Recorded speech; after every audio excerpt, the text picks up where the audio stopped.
আসসালামু আলাইকুম ওয়া রাহমাতুল্লাহি ওয়া বারাকাতুহু। আজকে আমরা জানবো সবচেয়ে বড় অকর্মা, সবচেয়ে বড় বখিল এবং সবচেয়ে বড় চোর কে। আন আবি হুরায়রা রাদিয়াল্লাহু আনহু قال قال رسول الله صلى الله عليه وسلم اعجز الناس من عجز في الدعاء وابخل الناس من بخل بالسلام واسوأ الناس سرقة الذي يسرق من صلاته। আল্লাহ রাসূল ইরশাদ করেন, সবচেয়ে বড় অকর্মা ও অক্ষম সে ব্যক্তি যে নিজের জন্য আল্লাহর কাছে দোয়া মোনাজাত বা প্রার্থনা করে না। নামাজ কালাম পড়ে যায়, সব পড়ে যায়, কিন্তু কখনো দোয়া করে না, প্রার্থনা করে না। নিজের জন্য যে দোয়া করে না, নিজের জন্যও করে না, অপরের জন্যও করে না, সে হলো সবচেয়ে বড় অকর্মা এবং অক্ষম ব্যক্তি যে নিজের জন্য দোয়া করে না, হেদায়েতের জন্য, মানে কালিমার সাথে মৃত্যুর জন্য, তারপরে পরকালের নাজাতের জন্য দোয়া করে না। সে সবচেয়ে বড় অক্ষম এবং অকর্মা।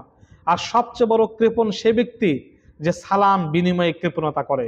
সবচেয়ে বড় কৃপণ হলো যে সালাম বিনিময়ে কৃপণতা করে, সালাম দিতে চায় না, আবার সালাম দিলেও উত্তর সঠিকভাবে সে দিতে চায় না। আর আল্লাহ রাসূল বলেন, সবচেয়ে বড় বড় ও জঘন্য চোর হলো সেই ব্যক্তি, সবচেয়ে বড় জঘন্য চোর হলো সেই ব্যক্তি যে নামাজে চুরি করে। সাহাবায়ে কেরাম বললেন, ইয়া রাসূলুল্লাহ, নামাজে আবার চুরি করে কিভাবে?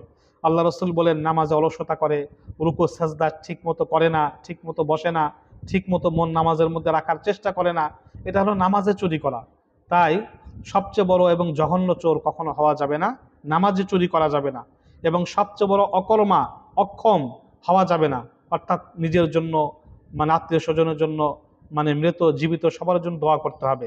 এবং সবচেয়ে বড় কৃপণও হওয়া যাবে না, যে আমরা কাউকে সালাম দিতে চাইবো না, আবার সালাম দিলে সঠিকভাবে উত্তরও দেব না, বিষয়টা এমন না। অবশ্যই আমরা মানে সালাম দিব এবং সালামের উত্তর সুন্দরভাবে শুনিয়ে দেব। আমিন।